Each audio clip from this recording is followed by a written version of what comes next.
Assalamu alaikum and hello everyone. I hope that you can hear me. This is a microphone, but I haven't plugged it in yet. I hope to just check this out quickly. Guinea pig.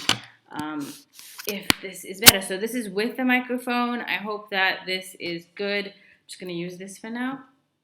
Right. So today's video is on habits of lockdown inmates, and I'm really kind of miffed right now. I don't know if you can sense my mood, but I actually tried live streaming. Now, little did I know that live streaming was so tech sensitive that I had to upload this, download that, have this setting up, have that setting up, and it was all just a huge mess. And I had told so many people to join me online for the live streaming. It was just utterly embarrassing. Anyway, I guess I can get away with that. I'm just not that good at tech. But here I am. I'm still going to go ahead with the video. It's going to be an upload, however, and not a live as originally promised. So today I'm going to talk about lockdown inmates. Now, before I dive into it, when we talk about lockdown inmates, we think about people who, have nasty habits. Now, I have had extensive experience in London with inmates. Why am I calling them inmates? We weren't in prison. We were just living together as housemates. But now that we're in quarantine mode, it honestly feels like inmates because you can't leave. You're honestly just in confinement together and you have to just stick it out. So I have lived in London with various amounts of international housemates, even roommates, from different nationalities, backgrounds, colors, races, languages, you name it. And it has been such a huge culturalization and learning process that I honestly am so thankful that I could go on that journey and have had the experiences that I have had. And it's all documented in my book, so do check this out on kudziamal.com. You can buy it there. Do check it out. It's an excellent read for this quarantine season, hopefully never to be repeated. But do check this book out. So, what is this thing called inmates and our housemates, and why is it so difficult right now to tolerate these people? Firstly, no one told us when we were stockpiling food that we would need to stockpile in arranging one of the bedrooms to become a padded asylum and to have ourselves buy a set of straitjackets sewn, because Lord only knows the type of things I have heard about people stuck in their houses together and the frustration that they feel. It honestly should go with it that you need to set up a padded room to give people time out and to lock people up when they just go batty, because a lot of people are going batty, and we're going to dive into why they're going batty. A lot of things as well that we could have done, just as a side note, is we could have bought some cans of paint to internally paint and renovate the house, and a hand drill, because hey, that's really convenient, especially when things break and fall apart and you need to fix it and you can't get a DIY guy in. So you could do it yourself. It's just something that we could have prepared earlier, now that we know in hindsight. Hopefully something we'll never have to prepare for again. So it's the end of our 90-day free trial of 2020, and I want a refund. I do. I want my money back. So it's funny because in South Africa we have this thing called a 21-day quarantine. For now it's 21. Maybe it'll be extended, maybe not. I don't really know at this point. But what is interesting is that, from what I know in the personal development and psychology field and realm, is that it takes 21 days to form a new habit. So in these 21 days, we could make or break some really awful habits and make some really good habits, or vice versa. It's up to us what we choose. I'm just going to quickly dive into what are the types of inmates and what are their habits that make them uncanny and a bit problematic. Of course, all of us may have these traits in us to varying degrees. So let's not label each other. Come on, we're not 12 years old. Let's dive into it. The first one is munching Mozart. Now, we may have bouts of this from time to time. All of us become munching Mozarts at some point or another. We can't resist it. There's snacks available and ready. Alhamdulillah, thank God for that. At least we have food to eat. But sometimes we can just want to go on and on and on and then use Netflix or any other excuse to just, pack food down the hatch. So, munching Mozart, of course. If you have people who are bored at home, stuck, especially a lot of children, there are going to be a lot of munching Mozarts. Also, if you have people who have some sort of weed, dependency or weakness, they're going to be extra super duper munching Mozarts, because if you have ever had any experience with people who smoke pot, they will then get hungry and want to eat everything. In fact, the whole box of cereal could just go down, including six dirty bowls in the sink piled up if they are, messy maestros as well. And yeah, they'll just keep on eating and munching through all of your stockpiling and deplete it in no time. So, yeah, and it's no fun waking up to no milk the next morning, especially when, milk is the first thing and it goes off. So, the next one is bull in a china shop. So, sometimes you're stuck in a place with people or a person who constantly breaks things. My mom used to call them a damaging director. So, they're just clumsy, they're just very heavy handed, and, they're constantly just breaking things. And you will find that a lot of things in your house is getting broken, and that's just a part of this quarantine phenomena. So as I was talking about the third one, which is messy maestro, they orchestrate a beautiful wreckage wherever they pass, leaving a trail of destruction in their wake, of messy clothes, dirty laundry, a shower that has a lot of puddles and wet floors, a bathroom with toilet paper all over the floor, whatever. What a waste of toilet paper at a time like this, right? But yeah, messy maestros tend to just leave wreckage everywhere they go. If they do get into the kitchen, they're going to cook it into a storm and make a huge mess. So that's the messy maestro. I'm sure all of us have either been or known this, and hopefully you're not stuck with the messy maestro. But if you are, just remind them and maybe show them this video. Number 4 is the nagging nurturer. Now, for the most part, they may have the best of intentions, God bless their heart, okay? But they cannot resist at this time specifically because they're bored, because everyone is in close proximity. And proximity is a magnifier. It is a magnifying glass on all our flaws, because you're now stuck together in, such confines, such strict confines of our homes, where, movement is... we lack a range of movement. We cannot just walk away or escape or go and get a breath of fresh air if we want to, like we normally would. So the nagging nurturer, they're usually fussy, OCD, and, they seek solace in reactions. So they're often the ones stirring the pot. Should they find any small thing to pick on you about, they will pick you apart to pieces, and this can sometimes end in tears. So, it's going to wear you down. And you just need to find a way to manage this, speak to them, explain to them that their behavior is damaging, and, try and keep your distance. The other thing is the philosopher. Now, sufferer, I made my own word up.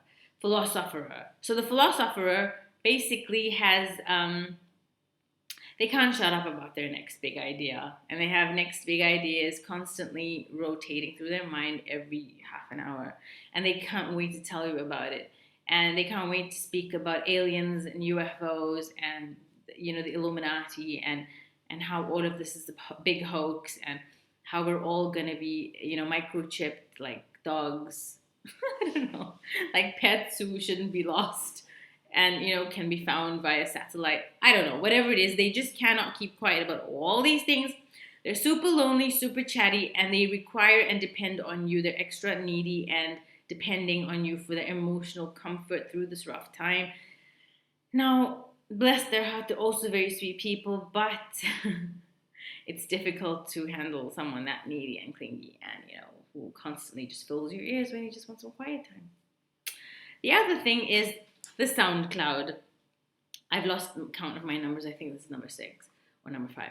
The sound cloud is a loud, raucous, rambunctious person who is clamorous, especially in the wee hours of the morning or late at night when everyone is sleeping. They just cannot help themselves but make a huge din. They're constantly rummaging through things, knocking things over. They kind of tie into messy maestro, or bull in a china shop rather, because they're clumsy, so they make a huge noise.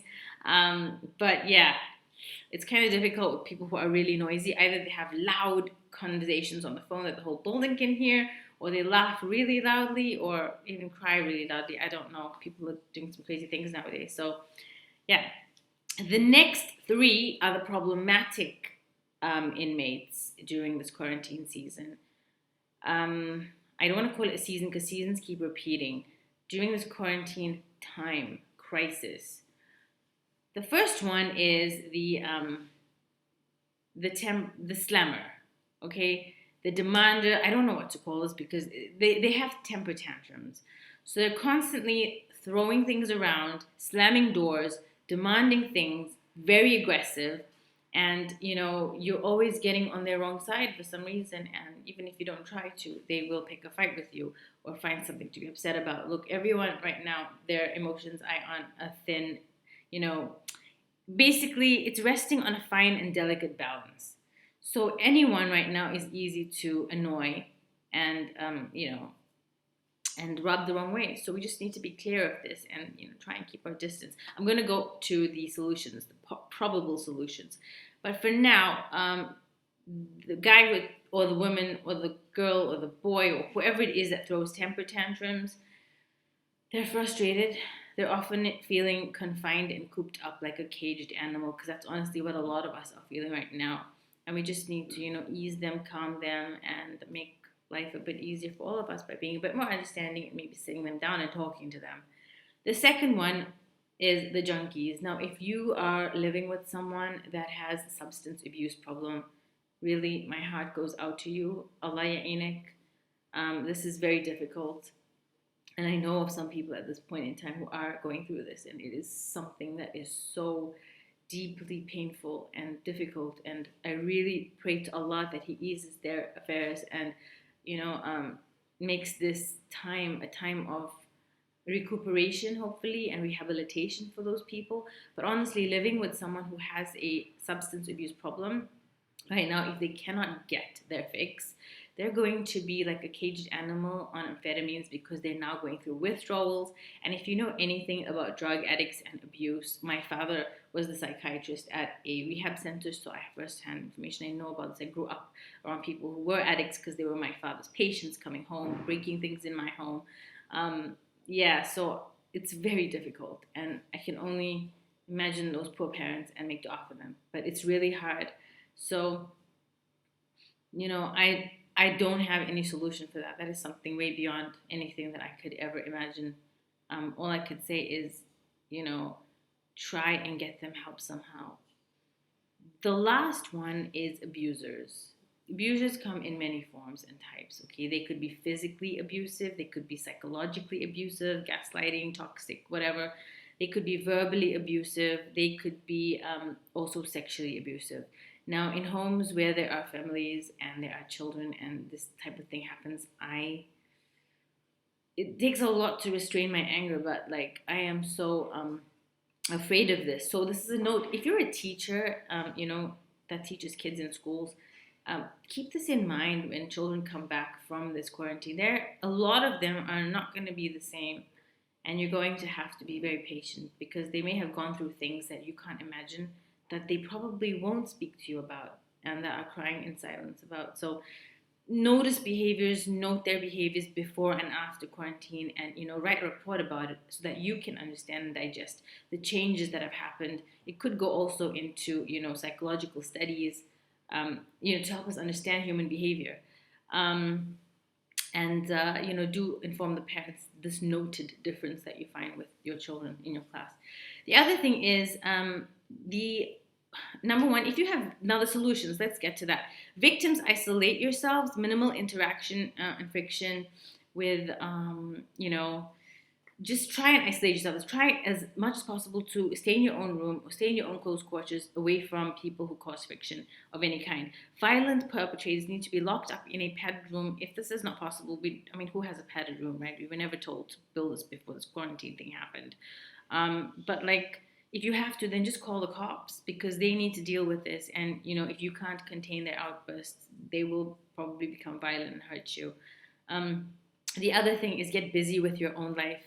Squeeze the juice out of this quarantine and let it be an incubator for your dreams so that you don't let it waste away, precious time and let people get on your nerves and get on other people's nerves. Get busy, get productive in some way.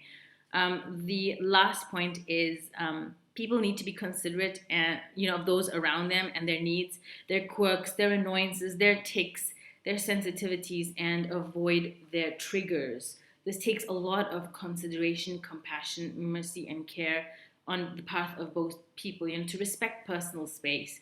It's a big lesson in all of this. So yeah, that's it for now. I just wanted to say something really awesome about this book. I can't say enough good things about this book, The Power of Habit by Charles Duhigg. Please check it out. Please read it. It teaches you so many good things about inculcating new habits during this 21-day quarantine, or however long your quarantine is. And I'm sure you'll find ways to really fine tune your life into creating and cultivating the most beneficial and productive habits that will last you and change your life for years to come. So thank you so much for watching, and I was trying to keep the watch time low on this, but I hope you've had a good watch, and I hope that you have a beautiful evening like I do. Assalamu alaikum.